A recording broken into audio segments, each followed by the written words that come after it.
हमारे YouTube channel Dinesh tutorials Bilaspur में आपका स्वागत है। आप इस वीडियो को अंत तक जरूर देखिएगा। अब हम आते हैं वर्ग समीकरण को हल करने की तीसरी विधि सूत्र विधि सूत्र का प्रयोग करके आपको हल करना है।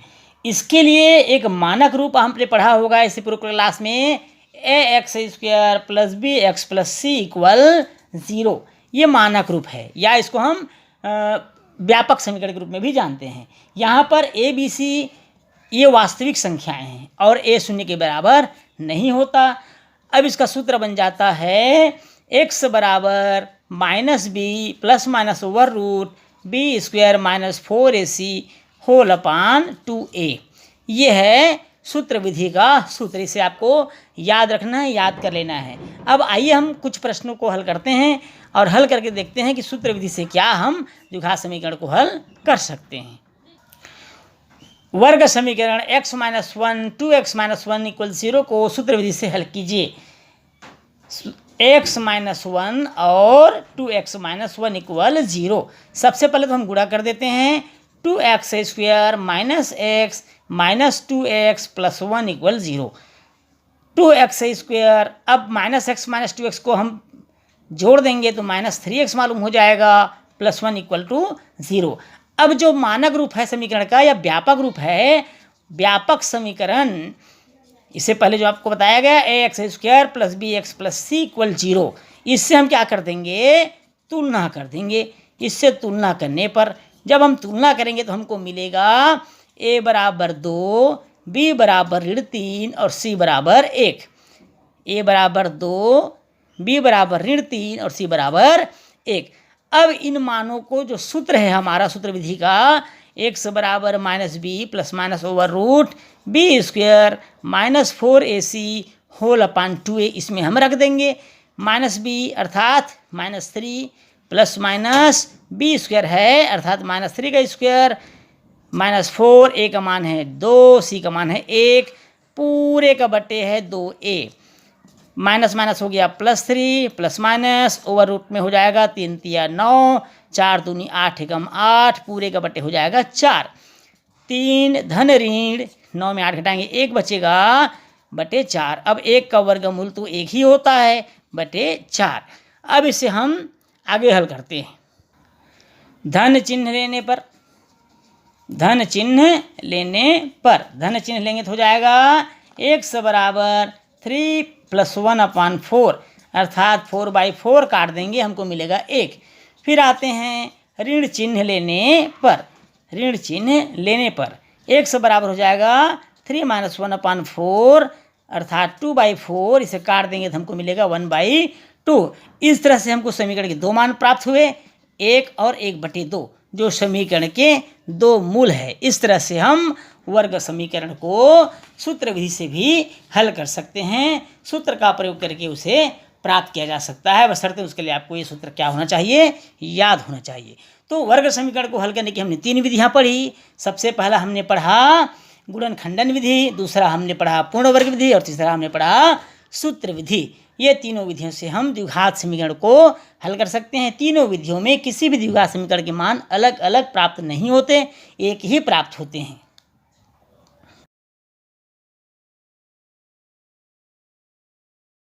अब हम आते हैं द्विघात समीकरण के विभेदक, डिस्क्रिमिनेंट ऑफ क्वाड्रेटिक इक्वेशन। द्विघात समीकरण का मानक रूप होता है ax² plus b x plus c equal 0, जिसको हम व्यापक समीकरण के रूप में भी जानते हैं। इससे पहले हमने एक सूत्र का प्रयोग किया था और वो सूत्र था x बराबर minus B plus minus over root B square minus 4ac upon 2a। इस सूत्र का हमने प्रयोग किया था।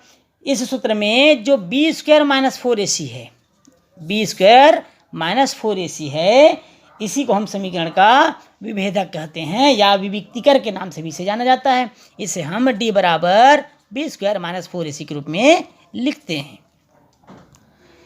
इसे विभेदक इसलिए भी कहा जाता है क्योंकि यह द्विघातीय समीकरण के दोनों हलों के बीच विभेद करता है, अर्थात प्लस और माइनस में हमको मान मालूम करता है। यह शून्य हो तो दोनों हल क्या होते हैं, बराबर होते हैं। आइए एक उदाहरण से हम विभेदक को विविक्तिकर को समझने का प्रयास करते हैं। वर्ग समीकरण 2x वर्ग धन 5x धन 5 बराबर 0, 2x square plus 5x plus 5 equal 0, इसका हमको विभेदक मालूम करना है, विविक्तिकर मालूम करना है। तो हमारा वर्ग समीकरण है 2x वर्ग धन 5x धन 5 बराबर 0। व्यापक समीकरण ax square plus bx plus c बराबर 0 से इसकी क्या करेंगे, तुलना करेंगे। जब हम तुलना करेंगे तो हमको मिलेगा a बराबर 2, b बराबर 5 और c बराबर 5। इस तरह से हम तुलना करके उस मान को मालूम कर लेते हैं। चूंकि हमको मालूम है डिस्क्रिमिनेंट का फार्मूला d बराबर बी स्क्वायर माइनस 4ac, ये विभेदक का विविक्तिकर का फार्मूला है। d बराबर बी स्क्वायर माइनस 4ac से आपको याद रखना है। यहाँ पर हम मान रख देंगे। b का मान कितना है 5, 5 का वर्ग होता है 25, आगे लिखेंगे a का मान 2 और c का मान 5, 5 पंचे 25, 5 दूनी 10 चौक 40, 40 में 25 घटाएंगे, चूँकि 40 ऋणात्मक संख्या है, बड़ी संख्या है, तो इसका आंसर हमको मालूम होगा ऋण 15। तो इस तरह से हम वर्ग समीकरण का विभेदक ज्ञात कर सकते हैं। तो डी का मान कितना हमको मिला -15, जो इस वर्ग समीकरण का विभेदक कहलाएगा। क्या कहलाएगा, विभेदक या विविक्तिकर।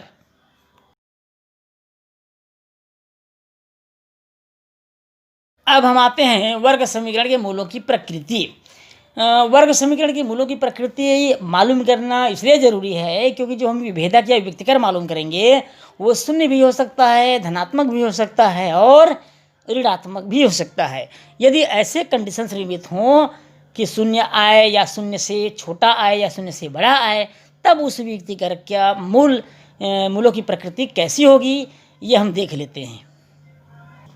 यदि d शून्य के बराबर हो, d बराबर 0 हो, जैसा कि आप सामने देख रहे हैं, d बराबर 0 हो, तब मूल वास्तविक एवं समान होंगे। d अगर 0 से बड़ा हो, अर्थात विविक्तिकर का मान 0 से बड़ा हो, धनात्मक हो, तब मूल वास्तविक एवं असमान होंगे। इसी प्रकार d 0 से अगर छोटा हो, तब मूल काल्पनिक एवं असमान होंगे। तो ये है मूलों की प्रकृति, ये आप सब लोग याद कर लीजिएगा, ये बहुत ज़रूरी है। इससे हम मूलों की प्रकृति पहचान सकते हैं। तो कैसे पहचानेंगे, चलिए आगे बढ़ते हैं।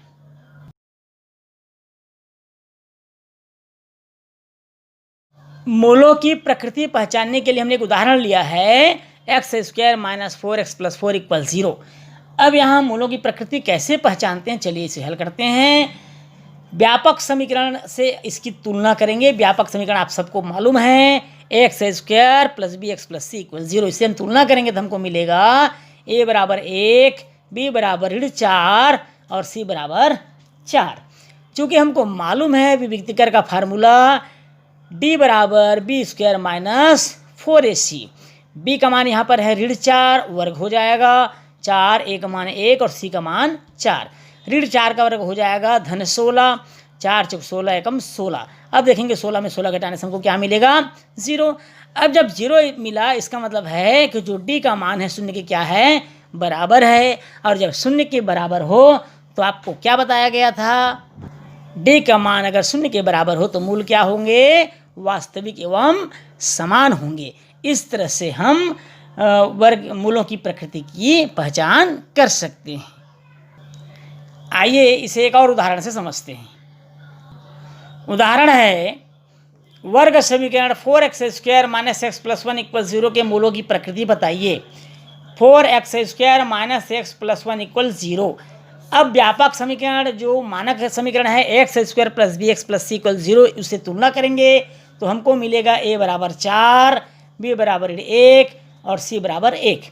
चूँकि आपको मालूम है d बराबर बी स्क्वायर माइनस 4ac होता है। अब यहाँ पर मान रख देंगे, b का मान कितना है -1, -1 स्क्वायर -4, a का मान है 4 और c का मान है 1। -1 का स्क्वायर करेंगे तो हमको होगा मालूम 1 हो जाएगा, माइनस का स्क्वायर करने से प्लस हो जाता है। 4 4 चौक 16, 16 एकम 16। इस तरह से हम इसका गुणा कर लिए तो 4 चौक 16 एकम 16 हमको मिला। 16 में 1 घटाने से हमको मिलेगा 15, वो भी ऋण में। क्यों, क्योंकि ऋणात्मक संख्या बड़ी है। अब यहाँ देखते हैं d का मान शून्य से छोटा मालूम हो गया। जितनी भी ऋणात्मक संख्याएं होंगी सभी शून्य से छोटे होंगे। जब डी का मान 0 से छोटा हो गया तो ऐसे कंडीशंस में मूलों की प्रकृति क्या है, हमने इससे पहले आपको बताया था। जब 0 से छोटा होगा तो मूलों की प्रकृति होगी काल्पनिक एवं असमान। क्या होगा? मूलों की प्रकृति काल्पनिक एवं असमान होगा। इस तरह से इस उदाहरण से भी हमने समझा कि डी का मान 0 से छोटा होने पर उसकी प्रकृति कैसी होती है।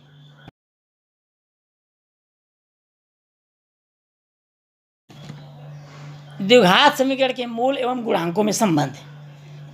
द्विघाती बहुपद में हमने बहुपद के शून्यक एवं गुणांकों के में संबंध देखा था, वही संबंध द्विघाती समीकरणों के मूलों एवं गुणांकों में भी होता है। माना समीकरण आपका व्यापक समीकरण ax² + bx + c = 0, ये आप जानते हैं, इसके बारे में कई बार पढ़ चुके हैं। इनके मूल मान लीजिए, इनके जो मूल हैं वो हम मान लेते हैं अल्फा और बीटा। क्या मान लेते हैं? इसके मूल अल्फा और बीटा मान लेते हैं। अब यहाँ पर ए बी सी क्या है? ए बी सी एक वास्तविक संख्या है, तो तब x - अल्फा और x - बीटा बराबर 0 इस वर्ग, या इसको हम ऐसा भी कर सकते हैं x² -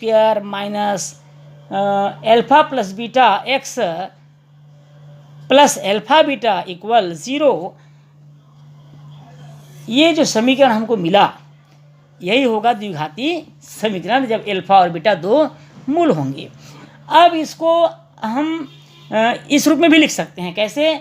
x² + b/a x + c/a = 0, इस रूप में भी इसको लिखा जा सकता है। अब इस दोनों को हम कंपेयर करते हैं, तुलना करते हैं, तब हमको मिलेगा x अल्फा + बीटा बराबर -b/a और अल्फा × बीटा बराबर मिलेगा c/a। हम कह सकते हैं कि मूलों का योगफल -b/a होगा, जबकि उसका गुणनफल c/a होगा। तो इस तरह से हम मूल एवं गुणांकों में संबंध मालूम कर सकते हैं।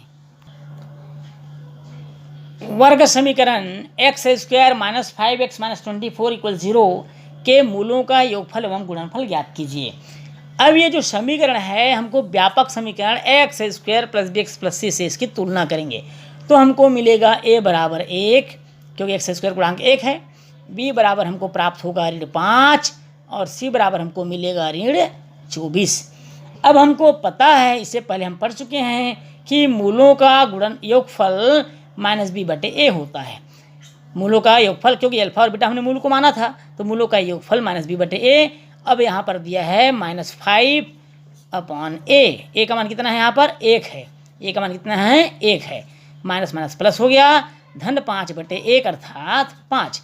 इसी प्रकार मूलों का हम गुणनफल मालूम कर सकते हैं c/a।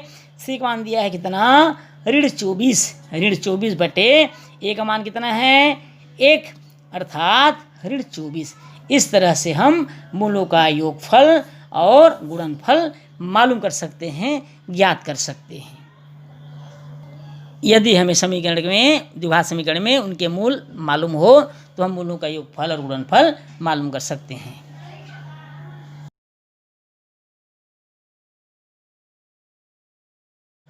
मूल ज्ञात होने पर द्विघात समीकरण बनाना। हम द्विघात समीकरण के मूलों के योगफल और गुणनफल की सहायता से द्विघात समीकरण को ज्ञात कर सकते हैं। अर्थात मूल अगर दिए हो तो हम द्विघात समीकरण भी बना सकते हैं। अब चलिए इसको एक उदाहरण से समझते हैं।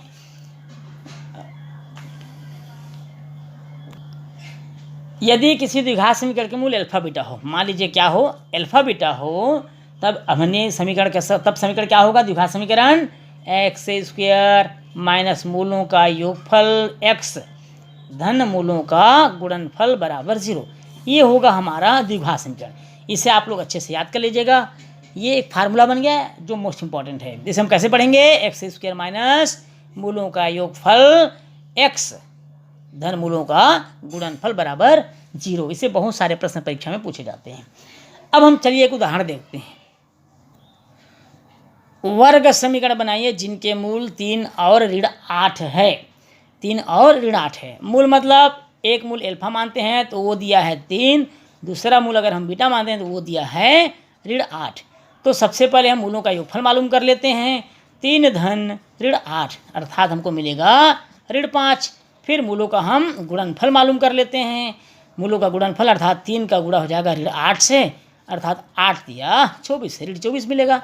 अब द्विघात समीकरण का सूत्र हमने क्या पढ़ा है, वर्ग समीकरण का सूत्र हमने क्या पढ़ा है अभी थोड़ी देर हमने सूत्र पढ़ा है, एक्स स्क्वायर माइनस मूलों का योगफल बाहर में हो जाएगा एक्स गुणा इनके गुणांक में प्लस मूलों का गुणनफल बराबर 0।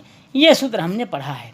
अब इस सूत्र में हम उनके मान रख देते हैं। मूलों का योगफल हमको मिला था, कितना मिला था, ऋण 5, और मूलों का गुणनफल हमको मिला है ऋण 24 बराबर 0। अब हम ब्रैकेट को हल कर देते हैं, ऋण और ऋण हो गया धन, 5x धन ऋण का गुणा हो गया ऋण 24 बराबर 0। तो इस तरह से हम, अगर हमको मूल मालूम हो तो हम समीकरण की रचना कर सकते हैं, समीकरण बना सकते हैं। बच्चों, इस वीडियो में कहीं कहीं पर थोड़ी सी आवाज़ में तेज़ी हो गई है, तो हो सकता है आप लोग को दिक्कत हुआ हो। अगर ऐसा है तो आप बिल्कुल कमेंट कर सकते हैं, पूछ सकते हैं, कहीं पर कोई डाउट होने पर आप प्रश्न कर सकते हैं। आप सबको यह प्रश्नावली बहुत अच्छे से समझ में आया होगा, ऐसा मैं उम्मीद करता हूँ, और यह भी उम्मीद करता हूँ कि नहीं समझ में आया होगा तो आप निश्चित रूप से कमेंट करेंगे। किसी प्रकार की आपका सुझाव, आपके सुझाव का हमेशा स्वागत रहेगा। तो इस तरह से यह प्रश्नावली यहीं पर समाप्त होता है, यह अध्याय यहीं पर समाप्त होता है। धन्यवाद।